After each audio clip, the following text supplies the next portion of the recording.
Hello viewers, আসসালামু আলাইকুম। আরেকটি ভিডিওতে স্বাগত জানাচ্ছি। আজকে আমার গলা ব্যথা থাকার কারণে কথাগুলো বলতে অনেকটা অসুবিধা হবে। তবুও বলছি, একটু অ্যাডজাস্ট করে নেবেন। এই যে দেখুন আমার বাগানের ফরেনার হোয়াইট পদ্ম। এর আগেও বেশ ২-১ টা ফুল ফুটেছে, আজকে আরেকটা ফুটেছে। আজকেরটা আমি ভিডিও করার জন্য বাড়িতে রয়েছি, তাই আমি ভিডিও করতে পেরেছি, আগেরগুলো করতে পারিনি। এই যে একটা ফুলের সিড পটও রয়েছে, এই যে দেখুন। সিড পট অবশ্য নষ্ট হয়ে গেছে, বীজ নেই। পাখিতে হয়তো খেয়ে ফেলেছে। তো এই যে দেখুন এখানে আরেকটা ফুল আজকে মাশাআল্লাহ খুব সুন্দরভাবে ফুটেছে। আর ফরেনার হোয়াইট আমি আগে যতবার দেখেছি ছবিতে আমার কাছে এতটা ভালো লাগেনি যতটা আজকে ফোটার পর সুন্দর লাগছে। আসলে ছবিতে পদ্ম ফুলের সৌন্দর্য ভালোভাবে বোঝা যায় না।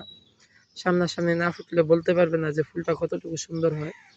আজকে এই ফোটা পদ্মটা এত ভালো লাগছে আর এর একটা মিষ্টি গন্ধ মাশাআল্লাহ। অনেক দিন ধরে আমার স্বপ্ন ছিল বাগানে পদ্ম ফুল ফুটবে। তো এর আগের ফুলটা নিজে থেকে ফুটিয়ে দিতে হয়েছিল আমাকে। কিন্তু এইটা আমার নিজ থেকে ফুটাতে হয়নি, কারণ ফরেনার হোয়াইট নিজে থেকেই ফুটে যায়। আর আগের ফুলটা আমি পিঙ্ক ক্লাউড মনে করলেও ওটা হয়তো জাসাবিন ভ্যারাইটির পদ্ম ছিল। যাই হোক, এটা কিন্তু ফরেনার হোয়াইট বেশ সুন্দর একটা ভ্যারাইটি। খুবই হার্ডি ভ্যারাইটি এবং মাশাআল্লাহ দেখুন এর গ্রোথ লেভেলটা দেখুন একবার, কি পরিমাণ পাতা, কি পরিমাণ এয়ার লিভস এসছে। এই যে দেখুন, আর ফুলও ফুটে মাশাআল্লাহ, আপনারা যদি একটু যত্ন করতে পারেন বেশ ভালো ফুল পাবেন।